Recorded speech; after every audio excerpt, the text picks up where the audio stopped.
आइए दोस्तों, हम एक्सरसाइज 13.1 का तीसरा क्वेश्चन देखेंगे। इससे पहले का सारा वीडियो अपलोड है। प्रकाश नॉलेज सॉल्यूशन चैनल पर आपका स्वागत करते हैं। चैनल पर पहली बार है तो चैनल को सब्सक्राइब कर लीजिए और प्ले लिस्ट में जाकर पीछे का पूरा वीडियो देख सकते हैं। तीसरा क्वेश्चन और एग्जाम के दृष्टि से बहुत इंपॉर्टेंट क्वेश्चन है, VBI क्वेश्चन है। ये कहता है कि एक खिलौना की त्रिज्या 3.5 सेंटीमीटर वाले एक शंकु के आकार का है। उसी त्रिज्या वाले एक अर्धगोले पर अध्यारोपित है। इस खिलौने का संपूर्ण ऊंचाई 15.5 सेंटीमीटर है। इस खिलौने का संपूर्ण पृष्ठीय क्षेत्रफल ज्ञात करें। यानी सेम दूसरे जैसा ही है। इसमें खिलौने का संपूर्ण पृष्ठीय क्षेत्रफल बोला है, लेकिन अर्धगोला पर इसमें शंकु जो अध्यारोपित है, मतलब ऊपर से रखा गया है। तो आइए इसका जो दिया है पहले उसे लिख लेते हैं और उसे फिगर के माध्यम से थोड़ा समझाने का प्रयास करेंगे। और फिगर में कोई टेढ़ा मेढ़ा होगा तो उसके लिए माफी चाहेंगे, क्योंकि आप जानते हैं कि आपके सामने हाथ से बनाया जा रहा है। ये एक अर्धगोला है। इस पर अब हम एक शंकु को अध्यारोपित कर देंगे। उसके बाद जो होगा उसके देख लेंगे। ये शंकु हो गया अध्यारोपित, मतलब उस पर रखा गया। इस खिलौने की त्रिज्या, मतलब कि आप यहाँ से यहाँ तक के दूरी जानते हैं 3.5 सेंटीमीटर है। इसे ही त्रिज्या कहेंगे। और उसके बाद यहाँ से ये भी आप कह सकते हैं कि ये भी त्रिज्या होता है, और ये भी सेंटर से वृत्त में कहीं भी रेखा पर जाता है तो उसे त्रिज्या कहा जाता है। इसमें खिलौने का त्रिज्या दिया हुआ है, तो देख लीजिए, आपको त्रिज्या दिया हुआ है ये 3.5, और संपूर्ण ऊंचाई, मतलब खिलौने का संपूर्ण ऊंचाई दिया है 15.5 सेंटीमीटर। तो यहाँ से यहाँ तक ऊंचाई दिया है, जैसे कि मान लीजिए यहाँ से यहाँ तक है, तो संपूर्ण ऊंचाई 15.5 दिया हुआ है। आपको क्या करना है कि इसे बनाने के लिए शंकु का यहाँ से यहाँ तक, तो इस ऊंचाई को निकालना होगा। तो इसमें से इसको घटा देंगे तो ऊंचाई हमें जो आएगा वो हो जाएगा। तो लिखेंगे शंकु के ऊंचाई बराबर 15.5 माइनस 3.5 यहाँ पर है। ये पूरा ऊंचाई में से इस ऊंचाई को घटा देंगे तो हमें निकल जाएगा। तो ये हो जाएगा 12.0, यानी पूरे 12। घटाने का तरीका, यहाँ पॉइंट के सामने पॉइंट वाला लिख दीजिए। 5 में से 5 घटेगा 0, और 5 में से 3 घटेगा 2, 1 में से 1 घटेगा, एक है नहीं इसलिए 0 घटेगा। यहाँ पर 12 पॉइंट, आपको 12 आ गया ऊंचाई। शंकु की ऊंचाई करना है 12, ये सेंटीमीटर में आएगा। अब इसके बाद आपको अर्धगोले का या शंकु का त्रिज्या दोनों का एक ही कहाँ है, क्योंकि ये भी शंकु का त्रिज्या हो जाएगा।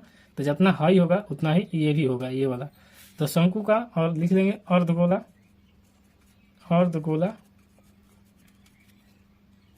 और शंकु का त्रिज्या हो जाएगा 3.5 सेंटीमीटर। तो देखिए यहाँ पर तो ऊंचाई को h से दिखा देंगे और त्रिज्या को r से। यहाँ आपको कोई दिक्कत नहीं होगा, क्योंकि h मतलब हाइट और r मतलब रेडियस। लेकिन बर्तन का संपूर्ण पृष्ठीय क्षेत्रफल निकालने के लिए क्या करेंगे, शंकु का वक्र पृष्ठीय क्षेत्रफल और गोले का क्षेत्रफल, अर्धगोले का क्षेत्रफल निकाल के दोनों को जोड़ देंगे तो हमारा आंसर आ जाएगा। लेकिन आप गोले के निकालने के लिए हमें ये मान जरूरी है आना, जो तिर्यक ऊंचाई कहलाता है, इसको लाना हमें बहुत जरूरी है। तो इसके लिए हमका एक फॉर्मूला होता है, उसको बोलते हैं तिर्यक ऊंचाई बराबर L बराबर h² प्लस r², और ये स्क्वायर नहीं होता है तो ये अंडर रूट हो जाता है। अब ये मान से हम ये वाला मान निकाल सकते हैं, क्योंकि हमें h है और r भी है, दोनों दिया हुआ है। तो हम पहले L का मान निकाल लेते हैं।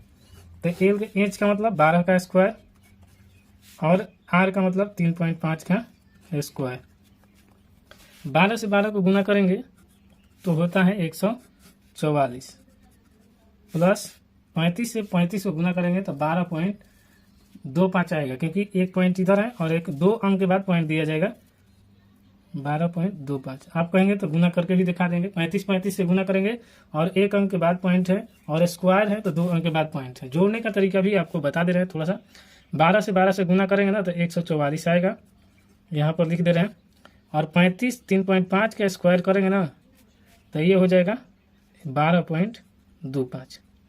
पॉइंट यहाँ नहीं है तो यहाँ पर भी 0 आप लिख सकते हैं। जोड़ देंगे तो 5 2 ये पॉइंट, और 4 2 6, और 4 1 5 1, 156.25। इनको जोड़ने पर आया तो लिखेंगे 156.25।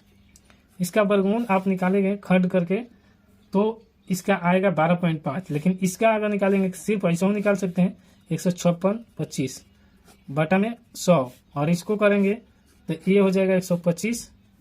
156 पॉइंट हटा तो 100, तो अब इसको 156.25 बटा में 100, इसका वर्गमूल होता है 125 और इसका होता है 100 का 10 भागा देंगे तो 12.5। वर्गमूल निकालने के लिए क्या किया जाता है, खंड करके उसे जोड़ा लगाया जाता है। आप नहीं देखे हैं तो आप जाकर इसमें प्ले लिस्ट में एक वीडियो होगा या फिर डाल देंगे, जाकर देख सकते हैं प्ले लिस्ट में कि वर्गमूल कैसे निकाला जाता है। उसमें किसी भी संख्या का 2 बार गुना करने से वर्गमूल आता है, तो उसी संख्या को जोड़ा खंड करके अलग करेंगे तो वर्गमूल निकाल दिया जा सकता है। यहाँ तक उम्मीद है कि आपको सब समझ में आ जाएगा। एल को जहाँ तिर्यक ऊंचाई के नाम से जानते हैं तो यहाँ पर लिख देते हैं 12.5। और याद रखें कि त्रिभुज में कर्ण जो होता है वही होता है तिर्यक ऊंचाई। तो हम चाहें तो यहाँ पर लिख सकते हैं इसको तिर्यक ऊंचाई, क्योंकि आप लोग को समझ में आना बहुत जरूरी है। तिर्यक ऊंचाई। वीडियो में कोई भी दिक्कत होता है तो कमेंट बॉक्स खुला रहता है, आप कमेंट बॉक्स का प्रयोग करें और इसे कमेंट करें। चलिए आइए अब बता देते हैं कि यहाँ कहाँ है खिलौने का संपूर्ण पृष्ठीय क्षेत्रफल। देखिए यहाँ पर लिखा है कि खिलौने का संपूर्ण पृष्ठीय क्षेत्रफल ज्ञात करें। तो आइए खिलौने का संपूर्ण पृष्ठीय क्षेत्र लिख लेंगे। खिलौने का संपूर्ण पृष्ठीय क्षेत्रफल बराबर शंकु का वक्र पृष्ठीय क्षेत्रफल प्लस में अर्धगोले का क्षेत्रफल। यहाँ से आप पूरा देख लेंगे और उसके बाद शंकु का वक्र पृष्ठीय क्षेत्रफल बराबर होता है पाई आर एल, यानी उसके बाद अर्धगोले का 2 पाई आर स्क्वायर। बस अब इसके बाद तो आप मान निकाल सकते हैं, तो खिलौने का संपूर्ण पृष्ठीय क्षेत्रफल आ जाएगा। पाई इसमें भी है, इसमें भी है, आर इसमें है, इसमें है, जो दोनों में है उसे कॉमन निकाल लेते हैं। उसके बाद यहाँ पर बचेगा एल और यहाँ पर बचेगा आर और ये 2 भी बचेगा। उसके बाद यहाँ मान को रख देंगे, हमारा आंसर आ जाएगा। पाई का मान होता है 22/7। उसके बाद आर का मान यहाँ पर अभी देख लेंगे, आर का मान 3.5 है तो यहाँ रख लेंगे 3.5।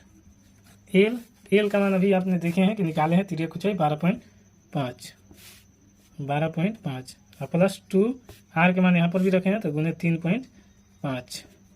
अब इसको हल करेंगे तो 7 5 35, लेकिन आपको ऐसे समझ में नहीं आएगा। यहाँ पर 35 कर देते हैं और ये बात पॉइंट हटेगा तो 1 आगे जब संख्या रहता है 0। उसके बाद कहते हैं कि ये जोड़ देंगे तो 12.5 और ये 35 दूनी 70 यानी 7.0। एक अंक के बाद पॉइंट है तो एक अंक के बाद पॉइंट।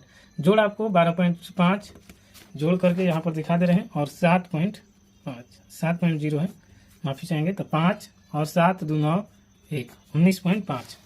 तो यहाँ से कटाएंगे 7 5 35, 5 दूनी 10, 2 ले कटेगा 11, तो यहाँ पर 11 और ये हो जाएगा 12 7 जोड़ दिए तो 19.5। अब 19.5 तो यहाँ पर गुना कर देके आपको दिखा दे रहे हैं तो 195 यानी गुने 11। पॉइंट को अभी हटा दिए साइड में, क्यों हटाए हैं बता दे रहे हैं। यहाँ पर गुना देख लीजिए, चाहे देखिए पहले ऐसे लिख लेंगे ना 11 गुने 19 195। पॉइंट का मतलब 1, पॉइंट के आगे एक 0 है तो 0।